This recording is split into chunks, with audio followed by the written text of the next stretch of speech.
Welcome to Landmarks, the podcast where we explore the journey of living for God. In today's episode, we sit down with Brother Dillan Dickey from Faith Mountain Pentecostal Church in Lakeside, California. Brother Dillan's life was marked by trouble, instability, and searching. But through it all, God was there guiding him even when he didn't realize it. Now, fully committed to living for God, his story is a powerful reminder that God can redeem any past and rewrite any future.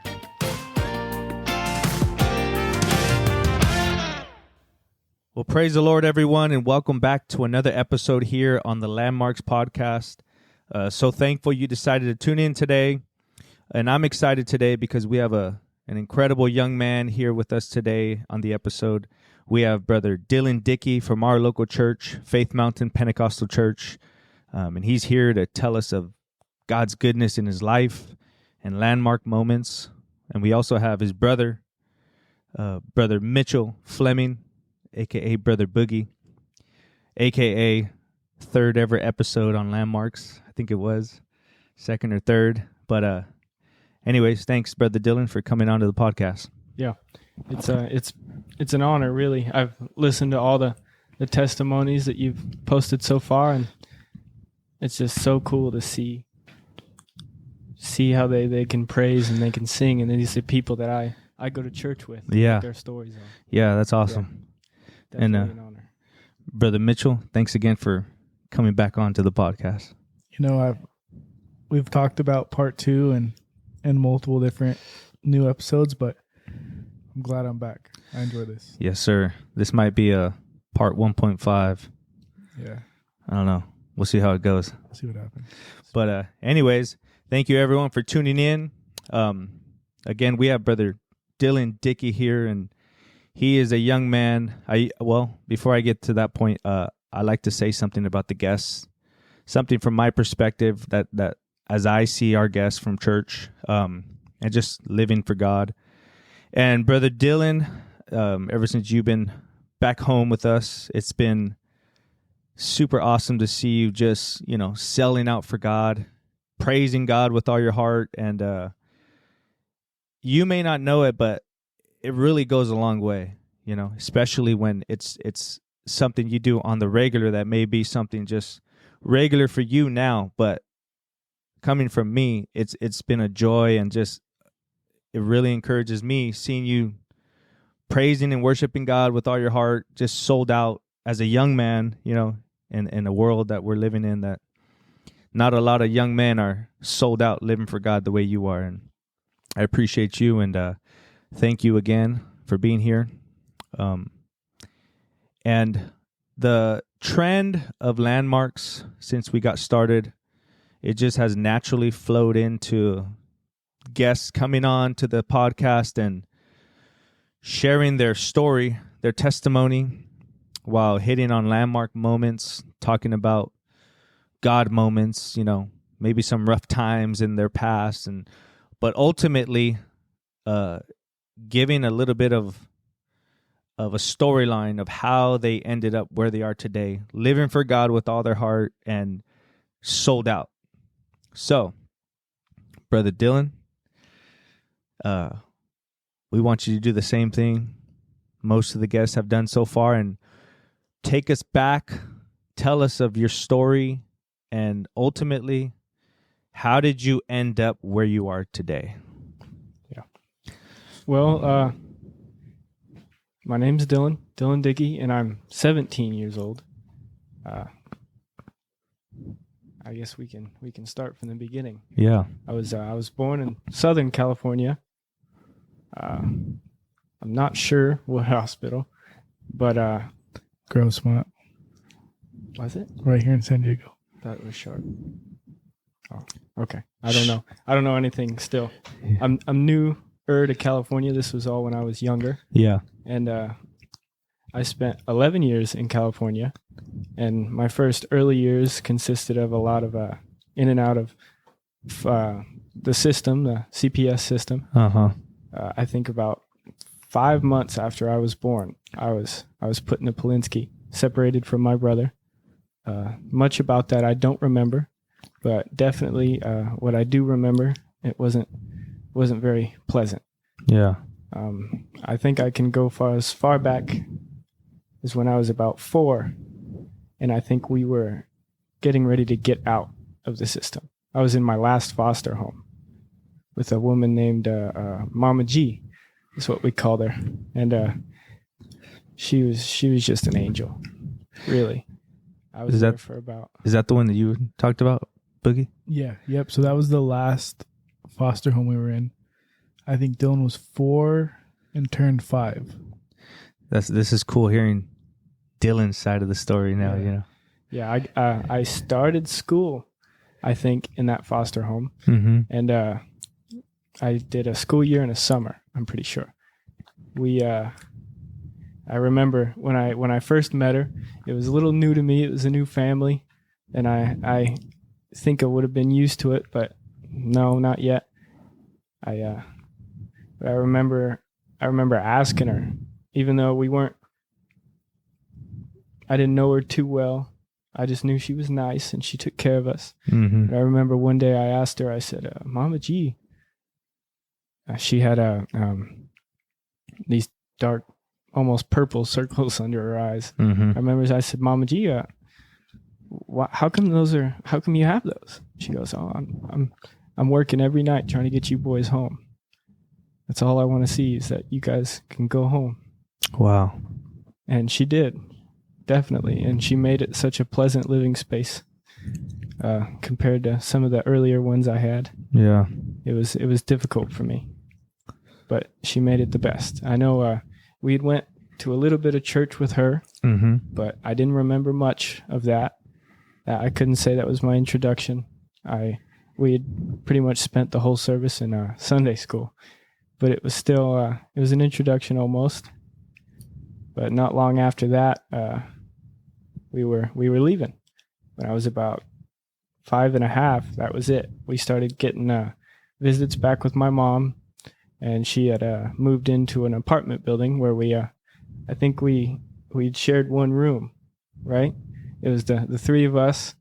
We shared I think maybe a queen bed if we were lucky, and that was the start of. That's what first couple of memories about my mom was that little room.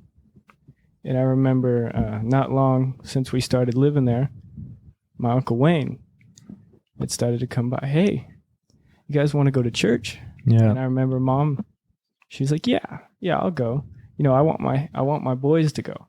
And so she said, yeah. And I remember Uncle Wayne would pick us up every Sunday, take us to church. It was funny. He drove an old Buick, and I think it was throwing a rod. So about a mile away from the house, you can hear it click, click, click, click. It was coming. All right, boys, get on ready. His way. Yeah, Uncle Wayne's almost here. That's funny. And so those are also some of the first memories of my cousins, my Uncle Tim, pastor. Yeah. I remember he would always call us over to his office, and he'd have these different kinds of candies, chocolate, butterscotch. I never liked those, but I took them. Yeah. Give them to somebody. And that was an introduction. But once Mom stopped going, Boogie had still went, but I didn't have to go, so I didn't. It wasn't very fun for me. I had a hard time fitting in. I felt different. Yeah. But I do know that. Before that, let me backtrack. I was definitely getting into the Spirit. I'd received the Holy Ghost and I was baptized and I knew what it was, but not long after, I was still having trouble. And so I was backing out. Even at such a young age, I was backing out. Yeah. And it was hard for me. Do you remember how old you were when you got the Holy Ghost?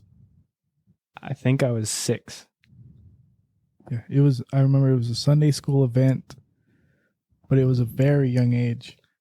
I remember that now. And then I think it was a while after that you got baptized.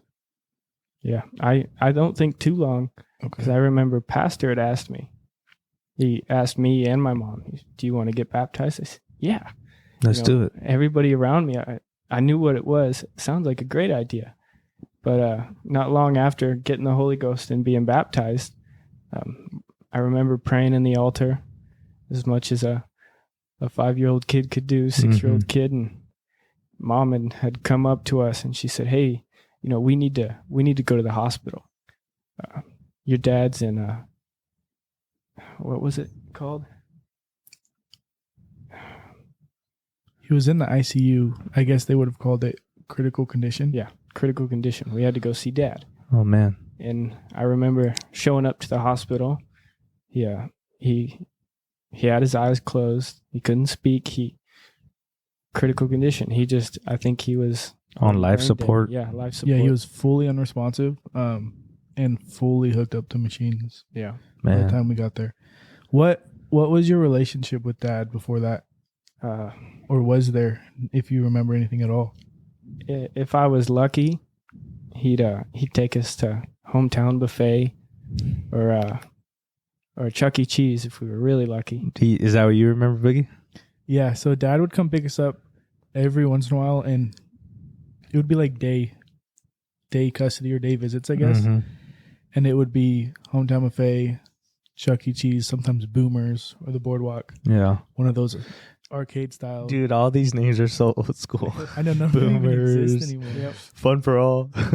I remember one of the visits. I was in him with a hotel room, and there were little roaches crawling around. And I caught one and I named it. Oh, that's I don't remember what, but that was a big memory for me because it was with my dad. I think I still have one of the shirts he gave me that day. man. I have a picture of me in it, and it was surprising. I've held on to it for so long. Yeah. But I had seen him in the hospital, and we had all talked to him. They said maybe he'll hear you. I think they were trying to give us hope. And I remember I didn't say much. I didn't know what to say. Mhm. I also didn't know the weight. I didn't know Dad was dead. Yeah. pretty yeah, much. Yeah. How old were you then? 7, I think. Man, Just turned 7. that's a lot for a little 7-year-old. Yeah. And this was right after I got the Holy Ghost, and baptized, and I think this is when I started pulling away. I remember finally they said, you're not going to see Dad anymore. He's gone. Mm-hmm. And I think that I was finally starting to realize what that meant, and that didn't feel fair Mm-hmm. to me. And so I just started doing my own thing, which wasn't much. Going to school. I never got in any real trouble back in elementary school. I always talked too much is what it was. Yeah. Getting phone calls home because I wouldn't be quiet. And I know still I was just having trouble. Even if that's what I was getting in trouble for, I was having trouble. Mm-hmm. I wanted a connection with somebody, and for some reason I couldn't find it anywhere. Yeah. And I know I think right about when I was it was pretty much like that until I moved into middle school. And middle school was a little bit hard for me. I knew we weren't normal, and this is the age where people come over to your house, and I think right about then we moved in out of the apartment building and into a garage. And it was supposed to be a next step, a better thing for us, but my grandfather he promised us a room, a kitchen, a bathroom, all to our own, and I remember we didn't have any of that. Still, we shared a room with our mom. It was a little L-shaped, so we had a little bit of privacy. We had electricity, and we didn't have a bathroom. And we had a little water spigot outside. That was for anything you wanted it for. Was that in Santee? Yeah, that was, I think. Yeah. So that, I feel like I want to say go back and listen to my episode Uh-huh. to explain a lot of that. Yeah. I'm definitely skimming over. Yeah, a lot of our upbringing, Dylan was so young, he doesn't remember a lot of it. We Mhm. just talked about this over the past couple of days. There's so much that he doesn't even remember. But a lot of that growing up and all that is in my episode. So if you want to go back and listen to that Yeah. and then tune back to this, it'll probably make a lot more sense. Yeah. Connect the dots a little bit. Mhm. Yep. I'll put the link to your episode there in the show notes. Yeah, there are definitely parts of his episode that I do remember, and I just know that it was hard for me, but it wasn't really what shaped me. Mm-hmm. Except for maybe getting the Holy Ghost. I knew what it was. I knew what Pentecost was, and I knew what church was, and I knew it was good. I knew what we were doing, what Mom was doing wasn't necessarily normal. It wasn't good. Right. But it was comfortable. It's what I knew. The other way, church, it felt weird. I don't know why. Kind of the opposite. Yeah, it felt different. Maybe it felt different because everyone was so caring and so loving, and I just wasn't used to that. Yeah. That wasn't my norm. But I know we lived in that garage for about 4 years, and I was growing up. I was finally getting to the point to where I realized that the way we lived, the way our life was set up, wasn't like most kids. Mm-hmm. Even though that's what I was surrounded by. Once I started going to school, everybody, hey, can I come over to your house? No. I'd rather you not. I could go over to yours, and still I'd be wearing these funny clothes that, I had holes all over them, and it was hard for me. Yeah. And I didn't notice it till I was, I think, about middle school. And about halfway through middle school, I think my grandfather had taken a 2-week trip out to Texas, and he took me with him. And so I remember skipping 2 weeks of school, and I thought that was the coolest thing ever. Road trip? Yeah. And we went out to Texas, and we were scouting the land, pretty much. He said he wanted to move to Texas, that if we moved there, we could actually have a house that we owned. And it would almost be like a second chance for me, because all these schools I've been to, everybody knew who I was. I could start over again, and it could be something different. Mm-hmm.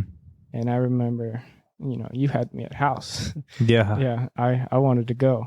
I wanted to find out what Texas was like, and I was ready and willing. But I know not long after I got there, still, I just started running into trouble. Mm-hmm. Every which way I started. Let me think. Kind of fell back into the troublemaking. I think I fell into it harder than I'd ever been. Really? I'd met a young man. I won't say his name, but he was my best friend, and I remember he knew all about drugs and nicotine and whatever it was almost a rave. They tried to make it viral in school. Like everybody had these little vapes, and everybody was taking them to school. And so I'd found something on eBay, and I bought them, and I started selling them, and that was supposed to make me cool. It was supposed to make me the guy, and I thought I was. But I realized that once I looked around, I never really had any friends. Yeah. They all were using me for... How old were you at this point? I was still about 11. So turning 12. When you guys went on that 2-week trip, did you come back from that? Yeah. Okay. And then are you there during this 2 weeks, or is this after you guys actually moved? No, this is after I moved and started going to school there. So a little in between, I remember, so at this point, I was probably 17, 18. And this is, Grandpa and you had left. Mom stayed here. I stayed here. And we stayed in the shop in Santee until the lights turned off, because nobody paid the electricity bill. So I think they gave us a couple months or whatever it was before they finally cut everything off. Yeah. And that's when I had moved out. But I remember they went on their 2-week trip, and my mom had sat me down and talked to me, and she goes, hey, I think my mom knew it was going to be a different place, same story. That's just how their life had always been. And she sat me down as a 17, maybe 18-year-old and said, if you want Dillan, I'll sign custody papers right now. Wow. Like, you could take him. She knew that he would have a better chance with me than going out there. And I remember it was such an emotional moment. I had told Mom, like, I can't even fend for myself, much less can I take an 11, 12-year-old kid. And that was that. And they left. That's like when you were yourself still kind of trying to get your footing in life and stuff, right? Yeah, and you know, Because I remember your episode yeah, around. same thing. I moved out, and I moved out of my house with one cardboard box, and someone picked me up and gave me a ride out of there. Wow. I didn't have a birth certificate. I didn't have an ID, a bank account, a high school diploma. I had nothing, and I was on the journey to get all of that myself. And I'm like, how am I going to take custody of a kid? I don't even have a place to live. Yeah, it's tough. And I had to look my mom in the eyes and tell her, no, I can't take him. And that was that. They left. Yeah. Forgive me. I was going a little fast there. Same when Grandpa had said, you know, we're getting ready to move. This is going to be your second chance. I remember leaving with the same thing. I had more stuff to my name, but I wanted to go. Mm-hmm. So I filled a little Home Depot cardboard box full of stuff, and I was out of there. You know, he said we'd buy all new things. This was new. Yeah. That's what it was going to be. And I got to school, and all this happened within, months of me being there. I met these people, and I started falling into the wrong crowd. And I was searching for acceptance. So whatever they did, I was going to do, because they accepted me. Right. So I felt like that's where I belonged. And even though as time started to go on, it was harder. I started feeling disconnected. I felt like every time I didn't have what they wanted, they weren't there. And that was only when I just started being there. But the first kid I had met is my best friend. He was the one who introduced me to pot. Asked me if I wanted to start it, and I didn't see any reason why. That's what all the other kids were doing. Mm-hmm. And in such a little town, there wasn't anything else to do. You know, Yeah. maybe in the summer you could go swimming, but that was it. It was boring. You had nothing to do. Mind you, they had moved to a town in Texas where the population is like 11,000 people. And from one side of town to the other was like 7 miles. Wow. And they had a Walmart and a couple restaurants off of the highway because it's off. Is it off the 10? Yeah. It's off the Interstate 10. So a lot of truck stops. And then you went a mile from Walmart and the truck stops into town. And that was it. Wow. And like Dylan said, the thing to do was Go to Walmart. Go to Walmart, or in the summer times go to the community pool. Like in the Walmart parking lot? Yeah, No, we'd throw kids in the shopping carts and Just ride go. around Walmart until somebody Yeah, said, Walmart was quit. like their entertainment. Yeah. That was their boomers. Yeah, exactly. They had nothing like Wow. And the nearest town was about 40 minutes. And apparently that was too far for everybody. Nobody Yeah. wanted to go over there. Yeah. Yeah. It wasn't fun. And they had like arcades and stuff, but we just never went. Wow. And so it was what we had and the town we were in. I remember I did all this kind of on my own thing for about 8 months after I'd moved. I was getting in and falling into these wrong crowds and doing my own thing. And finally, after those 8 months, my mom had moved with me. She always had a hard time separating whatever it was, moving. I remember she took trailers of stuff just because she had a hard time letting stuff go. I know I'm a little different. I was ready to go with my cardboard box.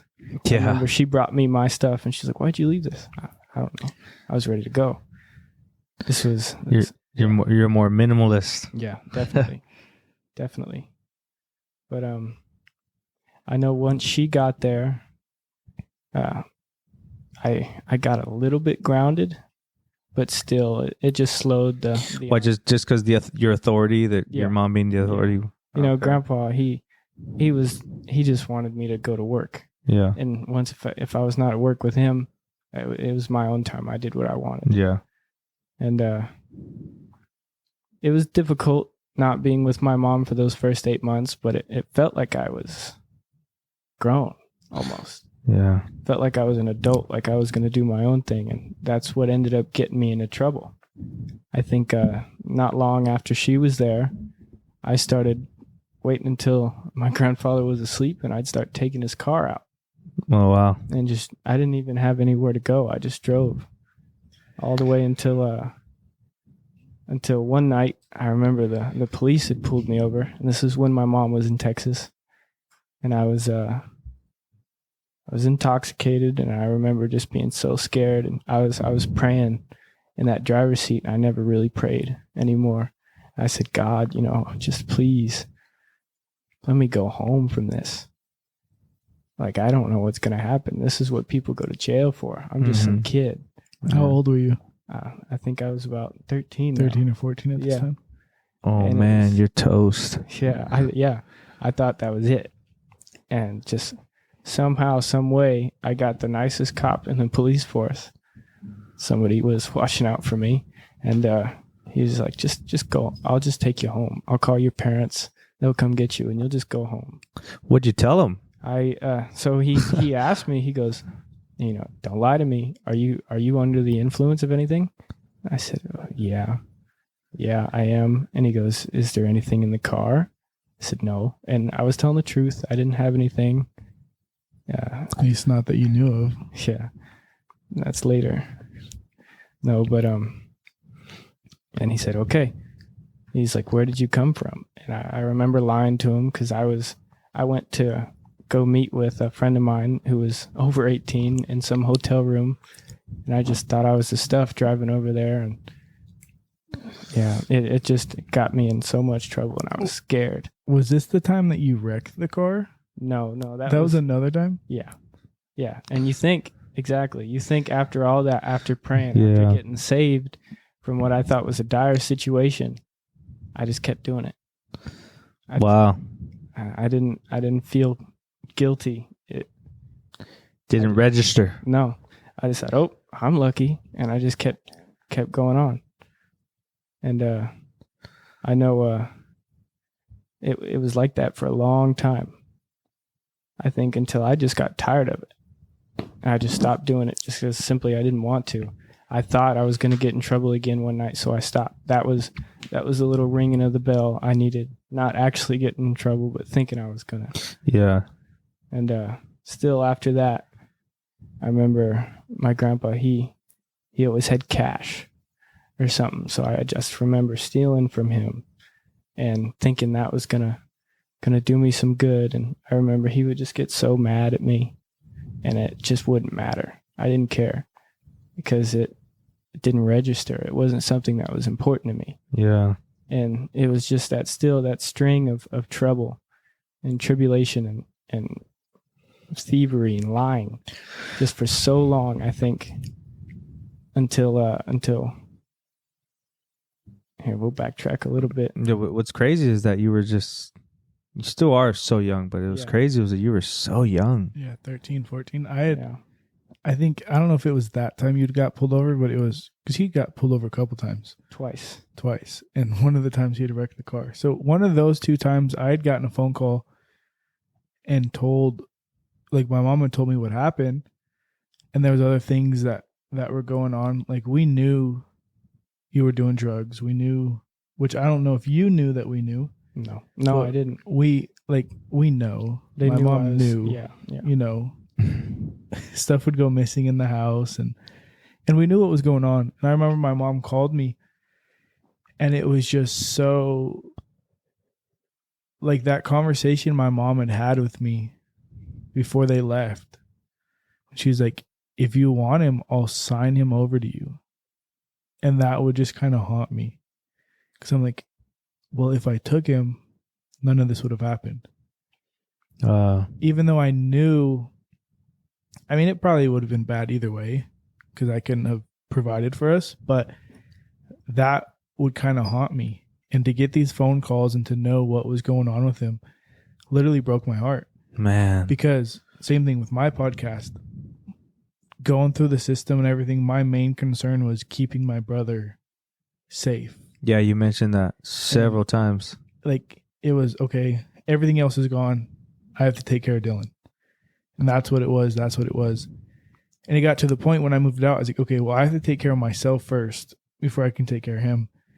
And at this point, me and my wife, so the reason I moved into my apartment downstairs actually was I started putting in applications for apartments because he was doing so bad. I had to get a place to where I could take him. Right. And so I remember walking into apartment buildings and I was like, hey, I'm 20 years old. I'm getting custody of my 13-year-old brother. Will you rent us an apartment? And a lot of people are like, well, does he go to school? And I'm like, yeah, I'm going to put him in homeschool.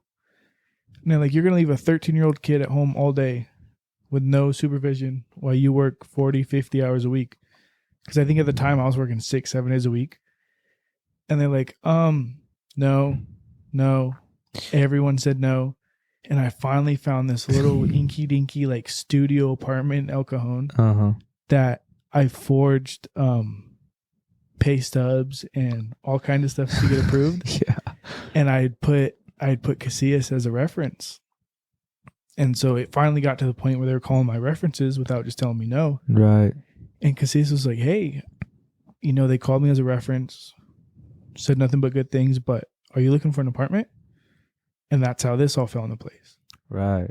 And for the listeners, when Boogie is saying that's when I moved downstairs, and him just saying now that's how this fell into place, because for those that are here in Lakeside, they know of the compound, but that's when Boogie moved onto the property here where we live, and he was our neighbor. We are now upstairs in the podcast studio, but he's referring to here where we're at right now because he lived here with us for several months. Yeah, over a year. Yeah. So anyways, I ended up moving in here, and I ended up not getting Dillan. There was a couple things that had happened, and it kind of all boiled down. I talked to pastor, and I just still wasn't in the place to take a 13-year-old. I remember me and my wife I think we had just started dating. We might not have even been dating at the time. Mm-hmm. And I remember we would talk and I would just cry because I was so overwhelmed and I wanted to get my brother. I wanted to help my brother. But at the same time, like, well, is that going to push off me getting married? Is that going to push off this? And I remember having that conversation with Catalina at the time. And I'm like, if this ever happens, is that something you're willing to do? Because I really want to help my brother. Mm-hmm. And I don't know if that really clicked to her because she was like, yeah. Sure. In passing conversations, like, yeah, it's good. It's like, just a kind gesture of a thought. Yeah. Of course, that'd be great. She was always for it. And I remember I was like, you don't understand. Like, I need to know, are you willing to do this? Because that's a big deal. Yeah. And anyway, so that happened, and then we ended up not getting him, or I ended up not getting him. But still in the back of my mind, I was like, okay, I need to get to the point where I can, to where he at least has that option. Mm-hmm. Because everything started going downhill. While he was in Texas. Because I was getting those phone calls. Yeah. That he got pulled over, that he was doing drugs. Man. And I was like, okay, well, he needs to at least have the option. Yeah. If he wants out, he has somewhere to go. So this is when Dillan, you were like 13, 14? I think just about 14. Yeah. It was when I stopped driving around, figured I might take a break with that. No more joyrides? Yeah. Just to move on to something else. Yeah. But and I remember, I think this is right to the point to where all the time Boogie would call me. And I remember it wasn't that often he did before this, but he would call me, hey, how you doing? What are you doing? How was your day?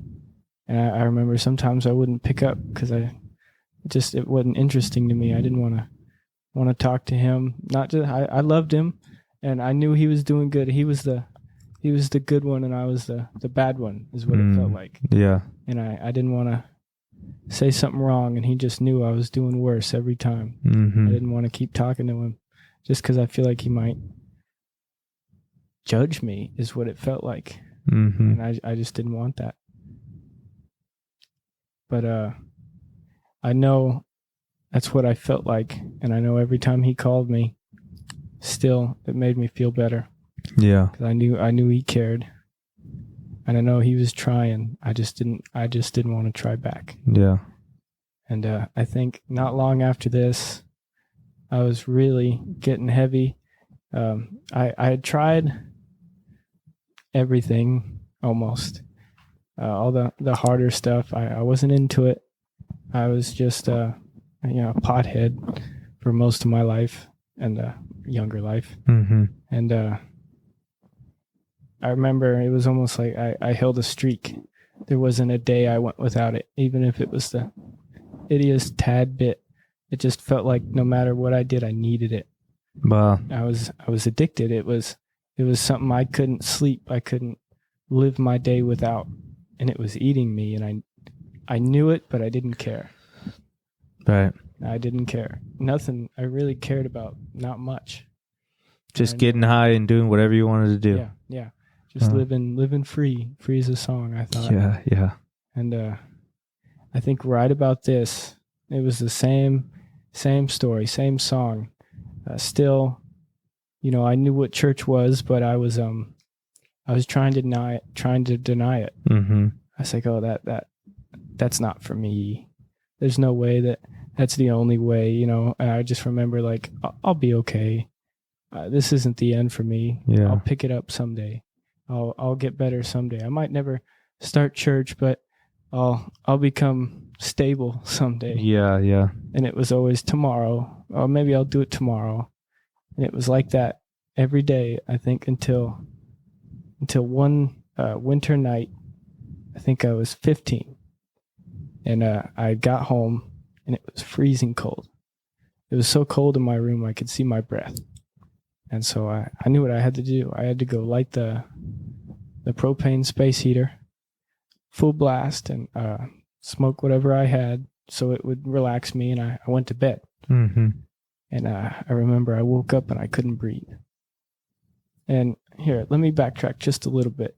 This new house that Grandpa had moved us in, it was kind of a weird house. And the guy is selling us to it. He said it's really weird because every bedroom in the entire house has two doors, one to the outside and one to the inside of the house. Mm-hmm. And that wasn't too weird to me. I haven't seen that many houses anyway. Yeah. It was like, okay, cool. Yeah. Another way to sneak out is what it was. Direct shot. Yeah. But I remember that night, I couldn't breathe, and I got up, and I remember over there in the corner to the door where it went inside, it's just fire taller than I was.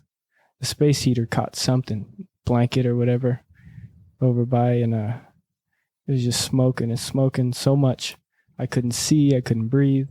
And I remember I was trying to find any of my belongings, my phone, my shoes.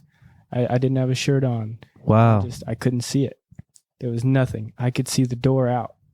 And so I ran out. I had to tell somebody. And I mean, they didn't see the fire. I did. I knew that there was probably no stopping it. Mm-hmm. There was something in me that said, this is it. This house is going to burn down. Gone. Yeah. And it was just, so I ran out and I started beating on the back door. I was trying to bust it down. Everybody was sleeping. And if they weren't, they were out somewhere far across the room. And I just remember banging. And somebody came and opened, what are you doing? The house is burning down. And it's definitely worse. I've been standing out here for 5 minutes. Right. I know that we need to get out. You guys need to get your stuff, and we need to get out. Yeah. And that's what they did. They started grabbing their stuff. My mom's boyfriend at the time had broken the window of my room and took the water hose and tried to spray some of it out. Mm-hmm. And he just goes, this is crazy.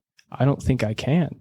And right about then, just boom, you could hear it. The gas line ruptured or something. Oh, no. And it blew him back.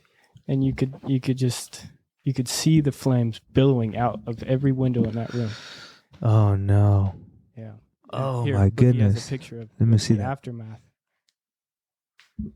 Everything was gone. And this was a big house. Oh, this is full on. This had 5 rooms, junk lined to the teeth. It was a decent sized house. It was really weird, but it was a very big house. And the picture that Mikey's looking at right now, it is burnt to the ground. This is the whole house? Yep. That's the entire Everything. house. Oh, yeah. You have to send me this. I could put it on the episode post. Wow. Oh yeah, there's nothing left. And I knew it. That's wild. I felt like whatever was happening, they didn't believe me, but I knew it was gone. And I remember standing out there. They got all of our dogs out, all of their real valuables, and the cops were already here. And I just remember standing and looking at everything that I had any kind of structure was just burning right in front of me. Wow. I remember the wind was just 40, 50 miles an hour that night. It was freezing cold. And I wasn't cold. I didn't have any shoes on. I was in a pair of jeans. I still have those jeans. And you were just numb. Numb. Yeah, exactly. Wow. I was shocked. It didn't register. And it was just almost felt like I didn't care. Because we had went to my grandma's house that night, and I just remember thinking, what just happened? Wow. It happened in like 20, 30 minutes. And it was crazy. It really was. And I remember just trying to forget it. I was, by my family, I was being kind of blamed. And it was my fault, but it didn't feel fair. I didn't mean to. But because you're the one who turned on the heater. And, yeah, I burned the house down. Yeah. It might have been an accident, whatever, but I burned the house down. That was the story. Yeah. And so, again, it just felt like everybody was against me. Didn't feel right. And we were out of a house. It was my fault. And I remember praying. I'd say, God, help. Like, I don't know what to do, but I need help. And I thought he would answer in an instant or something. Mm-hmm. And I remember when he didn't help right away, I just gave up on it again. That was it. I lost it. I moved into my grandma's house, and my mom moved in. She went and found a room for rent, and I didn't want to share a room with her again, so I lived with my grandma. Mm-hmm. And I would go in her back room every night, smoke more weed because it was kind of an open room, so it wouldn't keep any smell. And I remember one night going back there, she woke up and she was scared. She goes, what are you she was freaking out, really. What are you doing? Go back to bed. And I woke up. I didn't exchange a single word with her, and I went to school. And it kind of felt normal. And then when I was getting out, an uncle of mine who had picked me up, he said, you can't go back to grandma's. She said, you're not allowed back. Who picked you up? Bill. Yeah. And so I wasn't allowed back. And Grandma kicked you out. Yeah. That's crazy because grandma don't kick people out. Yeah, I know. We have an ongoing joke. Whenever I'm there, I'm at my grandma's house, I can do whatever I want. And get away with it. Get away with it. Yeah. Grandma loves us. So the fact that he got kicked out, he was doing pretty bad. Yeah. And I mean, I looked bad. Everything I enjoyed was bad. And you could just tell that there was nothing going good for me. Yeah. And he goes, where are you going to go? I remember thinking, and I called up my best friend, the one who I'd met maybe one of the first days that I moved. I said, hey, can I stay at your house? Yeah. He's like, come over. We've got a spare room upstairs. It's yours. And I just remember thinking, oh, cool. I'm just lucky again. Yeah. Another chance to keep messing up, keep living the same life. And I remember I moved in with him, and he was starting to really to sell drugs and sell weed. And so how I earned my keep was I helped him. Mm-hmm. And I thought I was the guy. Everybody went to me or us, and it felt like I was cool. But still, again, even the friend that I had stayed with, none of them stayed. None of them hung out with me. None of them took time to spend with me unless I was doing something for them. Yeah, yeah. And I just tried to pretend that's not what was happening. It's pretty easy to pretend when you're not in your right mind. Mm-hmm. And so still, I just kept going. I kept going, but it was me and him at his house, same thing until I was about, I think, 15 now. And one night we went to go smoke at the high school because we knew how to get up on the roof, and from there you could see the whole town. And so that was supposed to be a cool spot. But I remember the wind was so strong that everything we had just blew out, like there was no fire. And so we went downstairs and we just started walking through the unfenced corridors. And stupid enough, we started trying doors. And one of the doors, probably the only one in the whole school, one we happened to try, was open. So we went inside. Oh, this is so cool. Perfect. Yeah, nobody's done this before. We're going to be legends. So we go in there and we just started messing stuff up. We started messing around, taking videos, thinking, oh, we're going to be legends now. And that was the plan. But I remember the day after hearing about it. Somebody knew about it. What all did you do in the school? Just vandalized it? Yeah, we spray painted stuff. There was one pretty important thing. I remember there was literally a piece of paper, and I took my lighter and I lit the paper on fire. I didn't, I wasn't going to burn down the school. I just, whatever. It was cool. We were just doing whatever we could. Yeah. Make it look like a mess when they got back. Mm-hmm. And I remember hearing about it. And I woke up that morning, bunch of text messages from my friends saying, hey, probably not a good idea to come to school. And still, I barely went to school anyway. So I was like, oh, nobody's going to miss me. It's not going to be weird. I'm just not going to show up. I was certain at that point that if I showed up, I was probably going to leave in a pair of handcuffs. Mm-hmm. Somebody knew what I did. It's what it felt like. And so I think about 2 weeks later, my mom got a phone call from the school. Said, hey, where's Dillan at? He hasn't showed up for 2 weeks. And, she'd call me, yeah, Mom, I'm at school. And I walked to my friend's house. He lived a block from the high school. And so nobody ever picked me up. I didn't have to fake anything. I just didn't go. Mm-hmm. And finally she goes, you need to go to school. And I said, Mom, I can't. I don't think I can. I think they're after me. And she goes, well, whatever happens, you need to go. Did Mom know what had happened? I told her right now. So this phone when call, she called, yep. Okay, she's finding out. And I said, happened. Mom, I think if I go back, they're going to arrest me. Mm-hmm. I explained to her what I did. And she goes, well, you have to go. You do. You just have to go. She goes, I'll make sure my phone's on. And I go, okay, because you're going to get a phone call. And I remember I went into school, and even the vice principal, he greeted me like he does every other student every day. Mm-hmm. And I go to first period, second period, and I think third period in the middle of it. Here comes the vice principal again. Mr. Dickey, can I see you in my office? And he takes me to the office, and there's 2 cops sitting in the principal's office.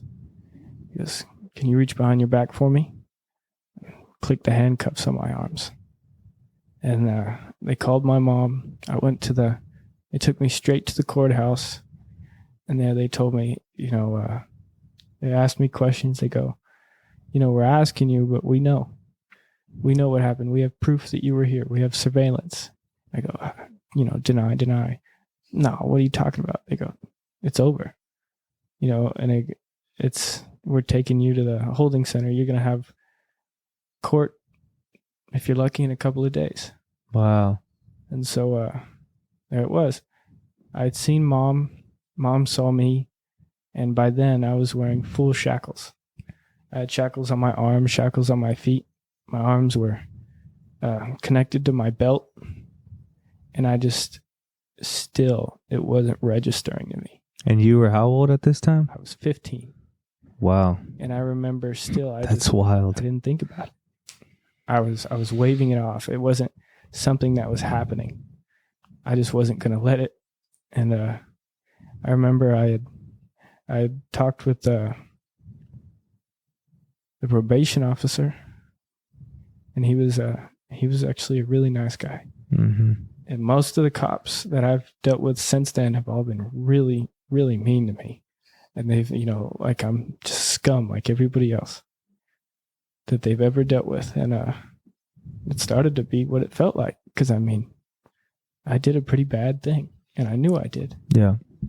And I remember there I was.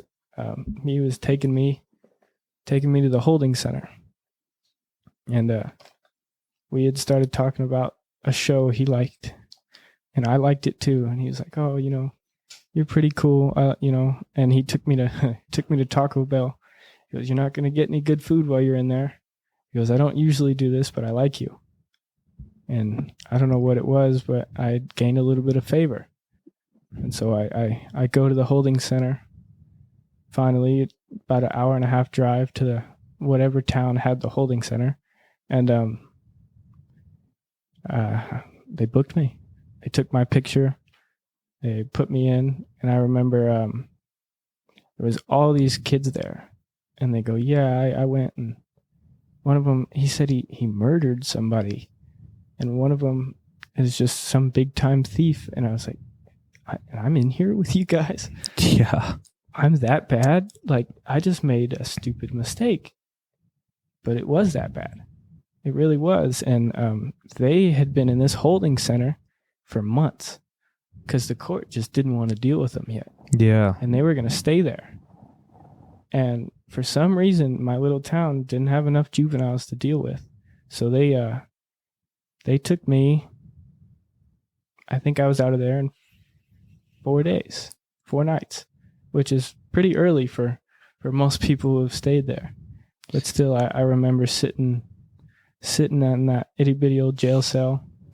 I had a Hunger Games book where I finished in like the second night, I think. And I had nothing to do, so I started praying. I said, God, what is for me after this? Like, they had, I think not long after, I don't know. I just remember saying, Lord, what am I going to do? Mm-hmm. What am I going to do? And they had kept telling me, you're in big trouble, more than you realize. And I didn't understand what that meant. Mm-hmm. I just I know it was bad. I'll probably get probation or whatever. Put me, whatever it is, it shouldn't be that bad. But I'm sitting in the courtroom, and they had told me that there was felony arson on the table.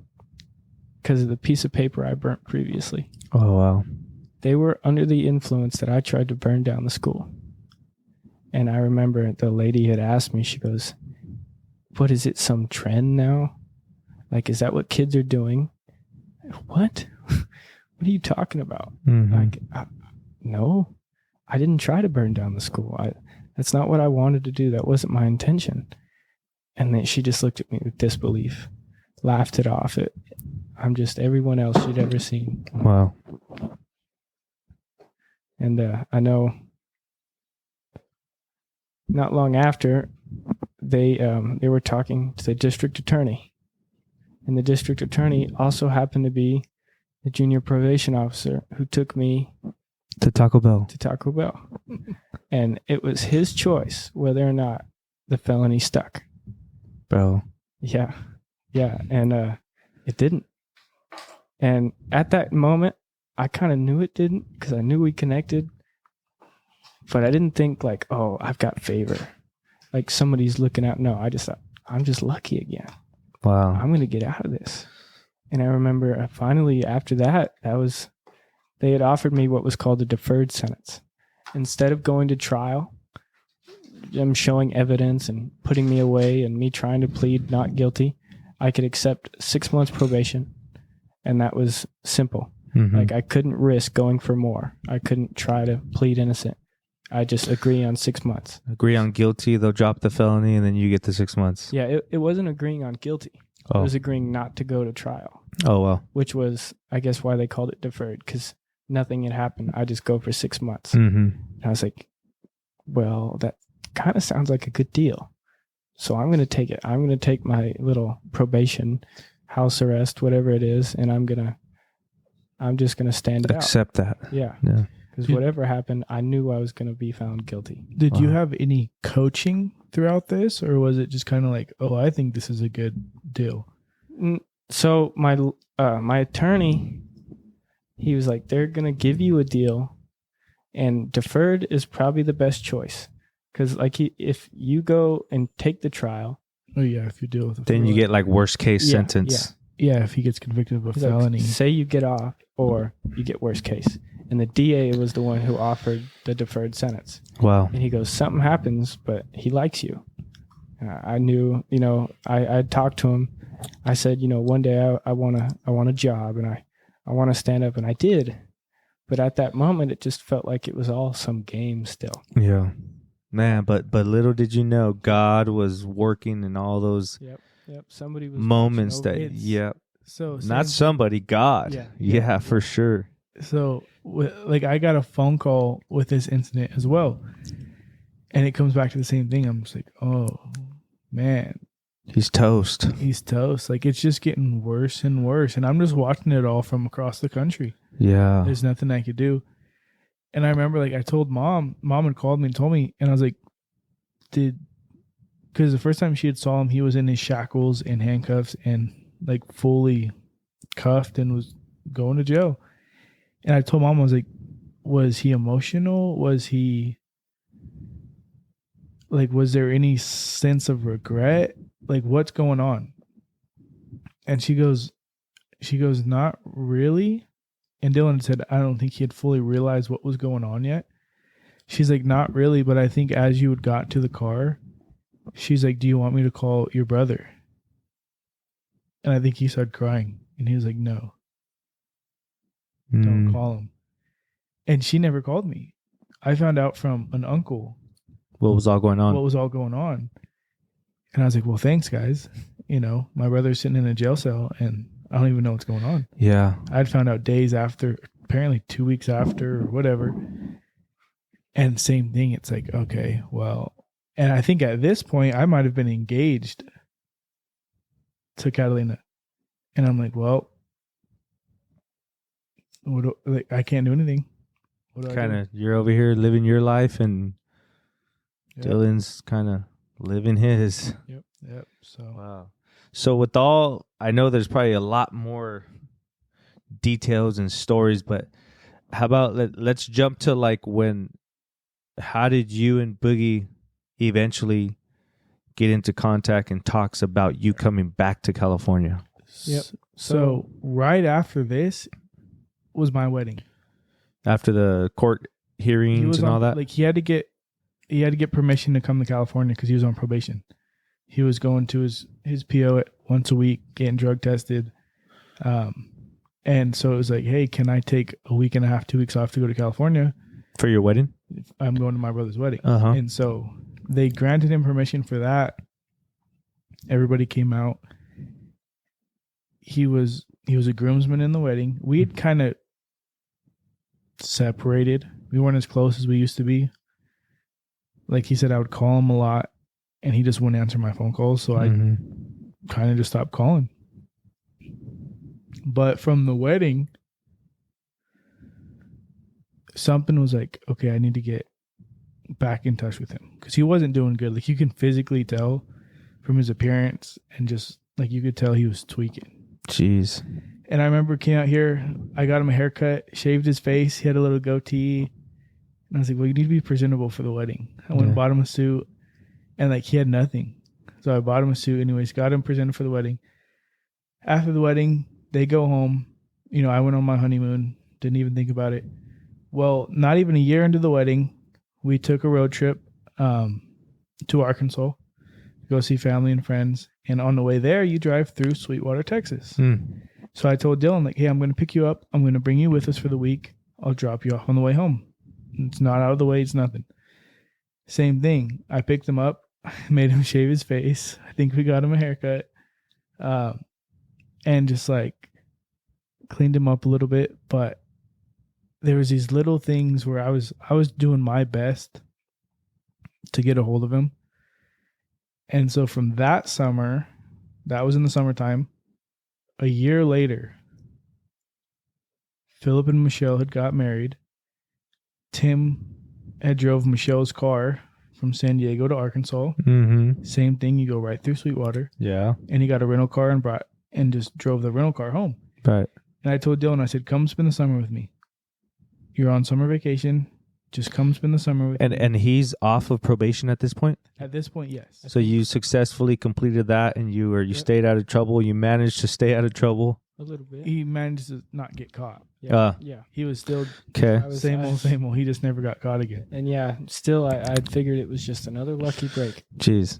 Every chance God was giving me, I thought it was just some lucky. Like you're invincible. Like, Yeah. man, can't. Yeah.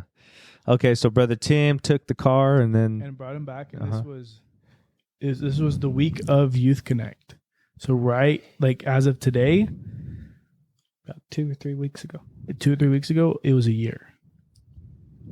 Yep. And so Dylan got out here. He's staying with us. As soon as he gets here, I go, I'm going to ask you a question. You don't need to answer it. I said, you can take the whole summer to think about it. I said, I want you to stay. I don't want you to go back. Mm-hmm. And I told him he didn't have to answer it. His initial answer was, no, I'm going to go home. And I was like, okay. Really? I was like, you take this entire summer break, this 2 months, and you just think about it.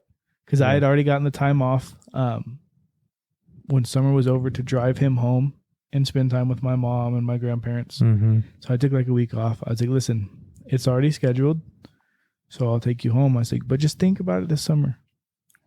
If you want to stay, the option's on the table. And I had finally got to a point in my life to where I could take him. Yeah. Me and my wife had talked about it. She was fine with it. And so I was like, okay, well, I'm going to present the option, and it's up to him. Mm-hmm. I told myself, if he's not doing good, I'm never going to bring him out here and force him, because then it's going to be a waste of my time. Yeah. But I told my wife, I said, if he wants it, the day that he calls me and says, hey, I want to come out there, or I need help, I said, I don't care how much it costs me. I don't care how much time it takes. I don't care what it is.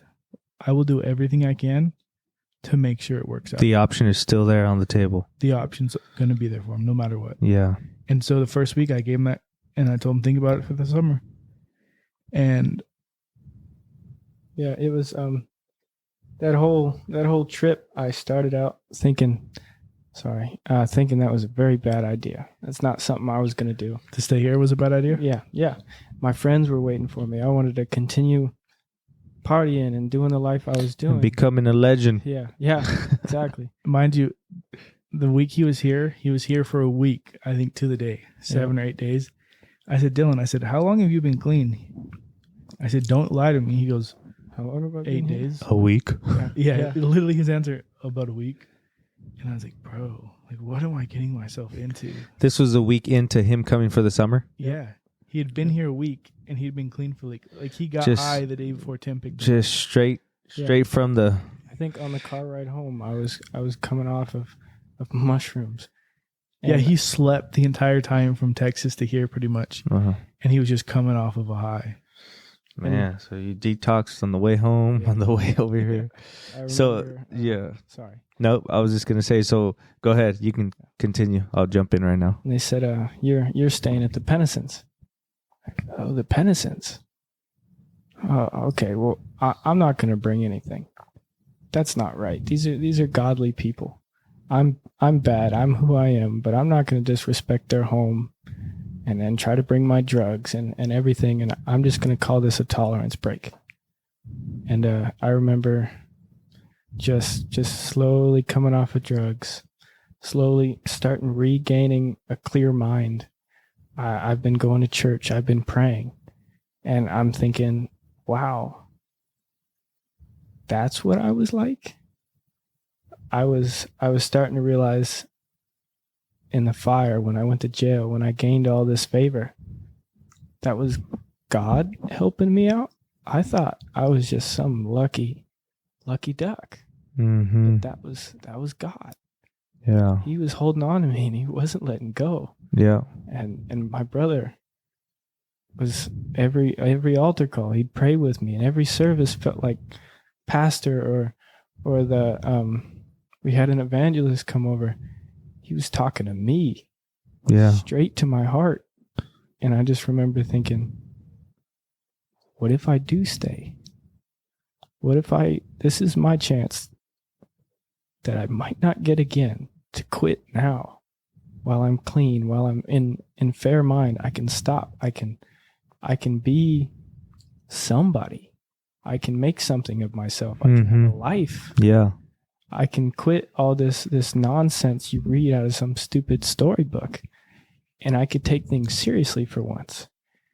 And be taken serious. Yeah, and be taken seriously. And I remember Boogie, one more night after just a great prayer, he had asked me, he goes, Dillan, we're coming to the end of the summer. That's not what happened. That's not what happened? You came to me. No, we were in the car. And you said, Dillan, would you like to stay? Is this before you answered? Yeah. Okay, sorry. You said, Dillan, would you like to stay? Yeah, I think. Let me think about it. Still wasn't a clear yes, but he still didn't answer me. It wasn't as quick of a no as it was before. Yeah, let me think about it. It wasn't a no. And I think if you remember this next part a little bit better. Oh, I remember it. Because it threw us for a loop. I mean, we're down to a week or two before he's scheduled to go back home. We're taking him home. It was a Tuesday night, and it was a pastor kind of taught more than he preached. It was just kind of one of those slow, chill Tuesday nights. Altar call came, and there wasn't really an altar call. Yeah. And I remember Dillan went up there, and Dylan's up there every single service, just getting touched by God. Yeah. And so Dillan went up there, and I was like, all right, like I'm going to go with him. And Dillan had just got really touched. At the end of the altar call, we'd finished praying. I went off, and he was like, hey, I want to stay. And I'm like, what? He's like, I want to stay. Or he's like, can I stay? And I was like, the answer is yes. I said, I'll have to figure it out. I said, but the answer is yes. And I went and grabbed my wife, and I said, he wants to stay. I said, I told him yes, and we'll figure everything else out. Yeah. And that was that. And so I talked to Pastor, and obviously he was fine with it, but I was like, well, what do we do? And that week that I had scheduled to take him home, we drove out there, and we fit everything we could into our car and brought it back. I owned. You brought it back. In the back of a RAV4. Ooh, that's a tight space. Yeah. Not a lot of cargo space back there. But I didn't have much. Yeah. And I was willing to let go of a lot of stuff. Just like you did before. Yep. He had but more this stuff was for this time. something more. Yeah. I was willing to take what I could, but I was ready to go. Yeah. I was ready to go. The way home from Texas was a very emotional drive home. It's a 16, 17 hour drive. And as soon as we pulled out of Sweetwater, I remember we left Sunday morning at like 2 a.m. and we got home Sunday. So it was just one long day of just emotions. He cried all the way home. He was back there. I don't know what he was listening to. He was listening to like all this sad music.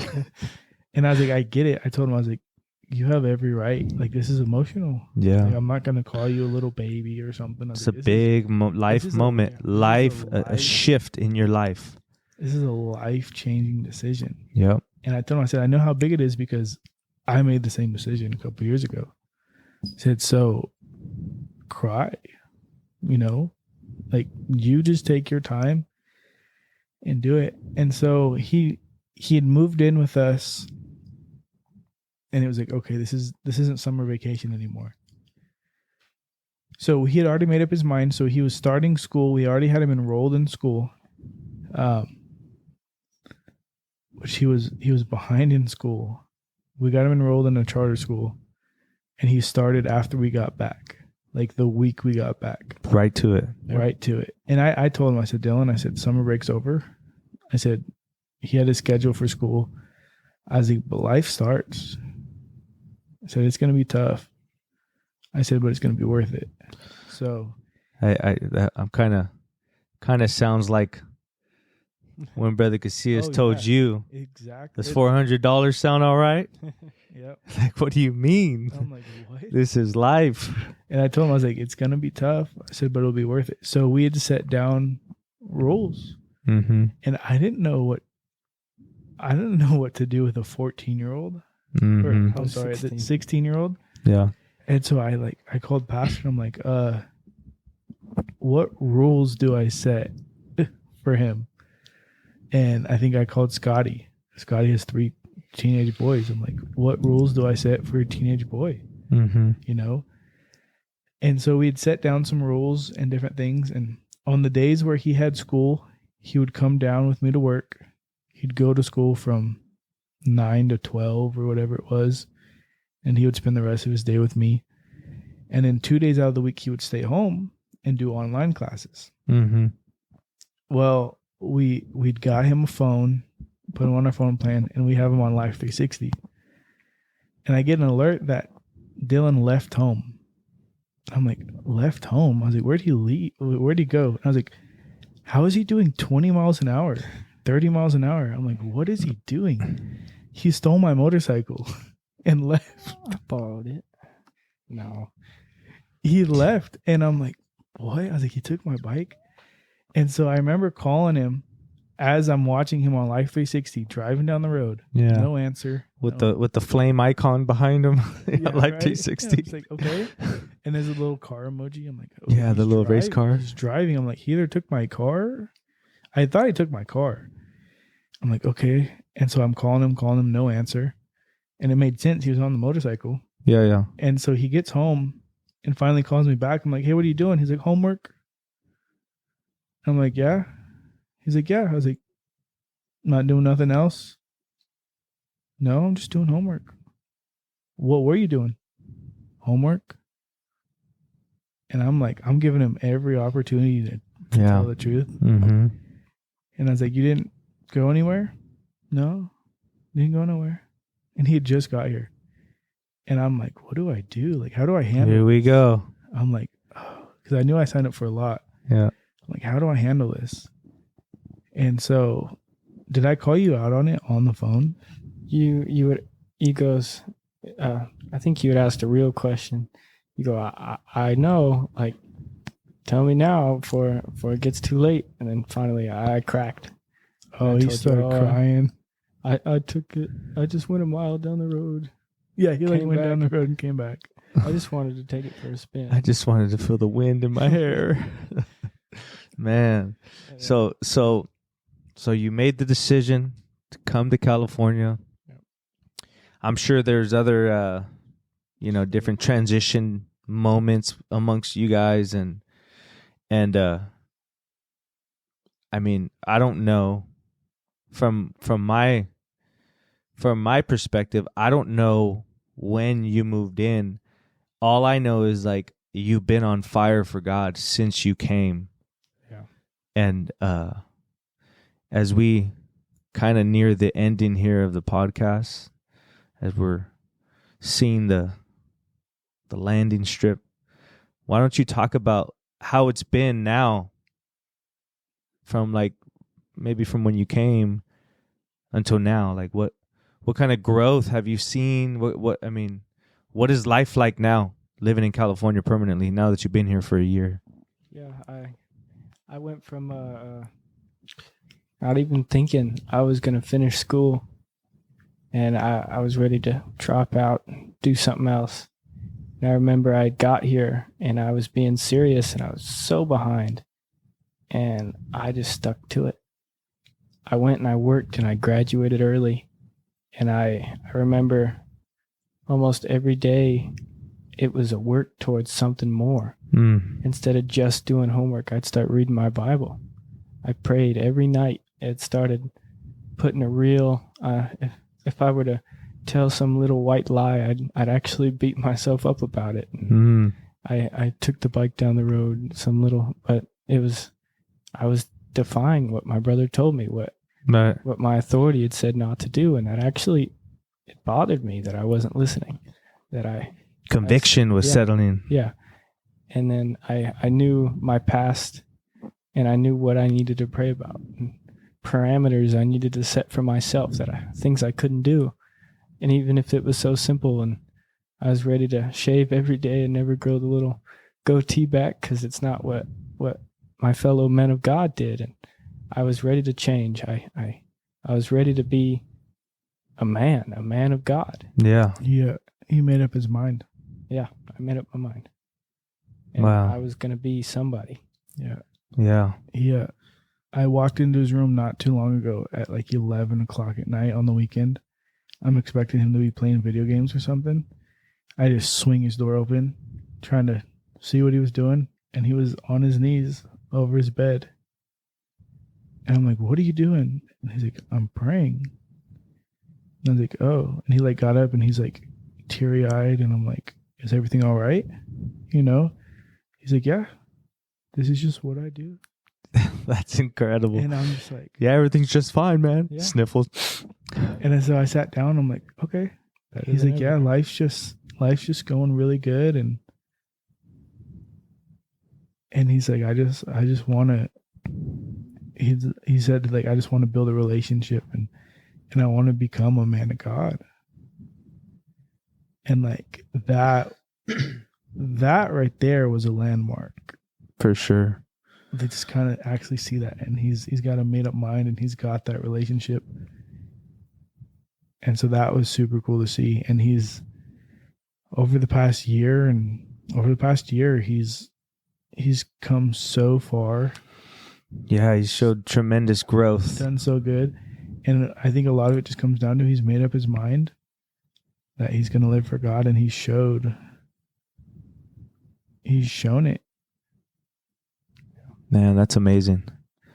I've got a long way to go, but I've got some great help. Yeah. It's going the right way. Yeah, Man, that's awesome. definitely. Well, I appreciate you guys coming on and tag teaming this episode. And Brother Dillan, what a powerful testimony. And I know that, God's going to keep working on you, and you are going to grow into the man of God that God has called you to be.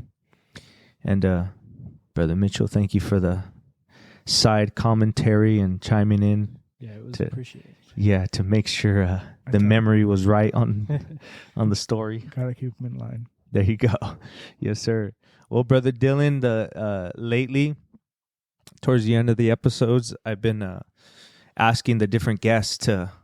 What I've been saying is, and I want to ask you, if you had an opportunity to encourage a young Dillan or someone in a similar situation, maybe a troubled youth just like you were, what are some godly words of encouragement that you would give?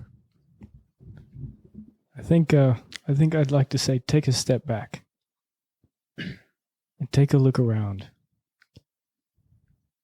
There's a lot of things that could be going wrong, and maybe are. But there's a way out. There's a chance. You'll always somehow get a second chance if you know where to look for it. If you put your nose to that grindstone, maybe just start praying, start reading your Bible. You'll get answers to questions you didn't even know you had if you just take a step back. I think that's what I would have liked to hear when I was younger.